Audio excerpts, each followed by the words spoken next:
For your cheapest and most reliable place to buy FC24 coins, check out mmoexp.com. Use the code WOLF at the checkout for a massive 5% off your order. Link is down in the description below. Go and check them out. Yes then YouTube, we are back with another custom tactics video, but first drop this video a like for me, and if you can hit that subscribe button to my channel, that would mean the world to me. So it is a formation I like to call your absolute bread and butter. Check out trustdice.wing, link is down in the description below. Enjoy 8,000 plus crypto games, up to 20% cash back, fast withdrawal system, and a 24/7 live support. You do have popular games in the casino, and you also have a live casino if you do want to check it out. Link is down in the description below. Check them out. You can also use the sports section as well, whether it be the NBA, the Champions League, the Premier League, the Bundesliga, the NFL La Liga, anything you want. So remember to check out trustdice.win. Link is down in the description below. It is the 4-4-2. I absolutely love this formation. I think you've got absolutely everything. You've got the two strikers, two central midfielders. You've got a little bit of width with the left and right midfielder. It is such an amazing and overpowered formation, believe you me. So first, you are going to want to use balanced on the defensive style. I really do think, and let me know in the comment section down below if you agree or disagree with this, that ever since the latest patch, all the other defensive styles apart from balanced have been nerfed into the ground. I really don't like constant pressure at this moment in time. Well, I mean, I wouldn't use that for minute one anyway. But press after possession loss and pressure on heavy touch, I think they are dreadful now on this latest patch. And I'm even going to say that word, dreadful. I really do think they are not good, not usable, or a viable option at all from minute one. So definitely use balanced. A balanced style where your team presses the ball to the middle of the pitch and your team shape is neutral.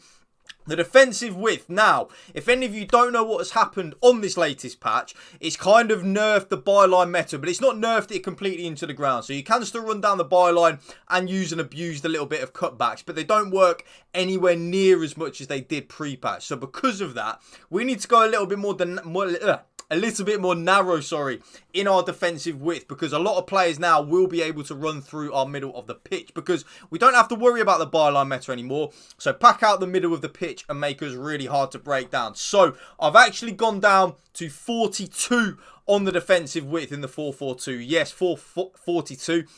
I know it's a little bit of a random number, but there is method to the madness. I want to make us a little bit more narrow, a little bit more compact, making us really hard to break down. Because when that happens and we're nice and compact in that middle of the pitch, we will win a lot more games than we will lose. Believe you me, new YouTube. Now, the defensive depth. If any of you have seen my more recent videos, you already know what I'm going to say at this point, YouTube. You do have two options, okay? So option number one is the option I use, and that is if you are playing on new gen and you are a competent defender. And when I say competent, I don't mean amazing defensively, but I just mean that you can defend. And that is, of course, the 71 depth. If any of you don't know what the 71 depth does, when we lose the ball, our team will automatically press and automatically offside trap up the pitch. It's very broken and overpowered, believe you me. But if we were to use a pressure on heavy touch or a press after possession loss, our players' stamina would drain so much. That doesn't happen with the 71 depth. The game kind of doesn't really realise that we're using a pressure tactic. So that's why I'm using the 71 depth. But option B, or option number two, is if you are definitely playing on old gen, or if you're playing on new gen but you struggle defensively. And I would recommend 55 depth in the 4-4-2. That just means we are a little bit more aggressive with our defensive line, because you don't want to be too deep. If you're too deep, your opponent really will suffocate you and you'll have nowhere to play out and stuff like that. But at the same time, we're not too YOLO like the 71 depth. So remember, option one, the option I use, is 71 depth. That is if you are a new gen and you are quite a good defender, or at least semi-decent at defending. Option B, 55 depth. That is if you are on old gen or you play on new gen but you struggle defensively. The offense is build-up play and chance creation. You already know what it's going to be at this point, YouTube. I'm going to go into zero detail on it. It is, of course, like on your screen, balanced and direct passing. I always call it your bread and butter, YouTube. Use and abuse it. Now, the offensive width is exactly the same as the defensive width in terms of we do want to go a little bit more narrow. There is method to this madness, YouTube, believe you me. Remember I said the byline meta has been nerfed, and it has, not a lot, but it has been nerfed. Rather than when we go down the byline, we'll get like a 90 to 80% success rate with the R1X or RBA cutbacks. Now you probably only get like a 40 to 50%. So there's definitely been a nerf. So because of that, we're going to want to go a little bit more narrow on the offensive width, meaning that we do funnel down the centre of the pitch a little bit more. That is the 45 offensive width.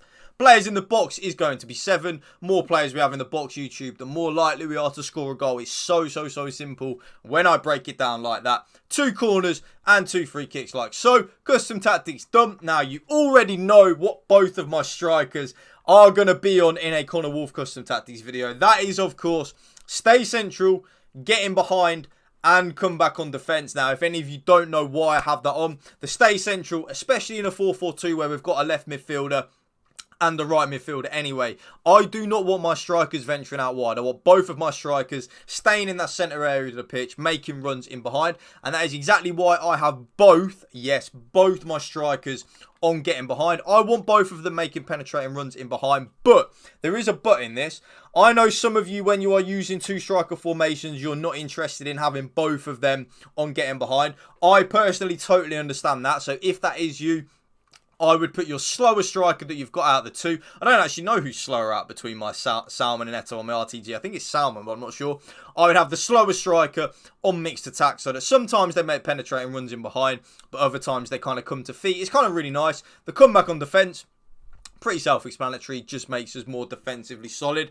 Now, you already know, YouTube, if any of you have watched my more recent 4-4-2 custom tactics videos, what my left midfielder and my right midfielder are already. So, come back on defence, cut inside, get in behind, and, of course, get into the box for cross. And that is exactly the same on my right midfielder as well. Come back on defence, cut inside, get in behind, and get into the box for cross. To come back on defence, pretty self-explanatory, more defensively solid. The cut inside, getting behind and getting to the box for cross is the game changer. I want both my left midfielder and my right midfielder to make penetrating runs inwards. It's so hard for your opponent's defenders to pick up players when they're making them penetrating runs inwards. They kind of make diagonal runs towards your 2 strikers, and it is so overpowered and so hard for your opponent's defenders to pick it up. It kind of gives you a lot of free and easy goals, I like to call it, where your left midfielder and right midfielder will kind of be in like them left and right number 10 positions, and your opponent just can't pick them players up. It's so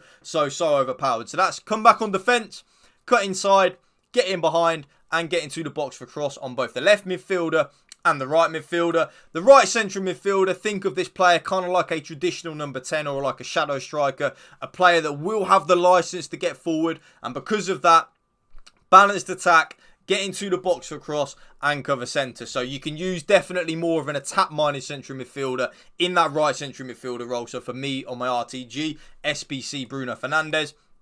Left central midfielder, think of this player like a traditional number 6, you know, like a Rodri, Boubacar Kamara, Casemiro for Man United. These type of players. This player is like a destroyer. So stay back while attacking and cover centre. I don't want my left central midfielder to venture forward at all. I want him staying there, staying back while attacking, giving the ball to the better players. I personally, in the 4-4-2, then play with both my left back and my right back on stay back while attacking, YouTube. Centre backs, completely default settings, stay back while attacking, normal interceptions, stick to position, and then goalkeeper comes for crosses and sweeper keeper. And that right there, YouTube, is my brand new updated 4-4-2 custom tactics video for you guys. If you did enjoy this video, you know what to do.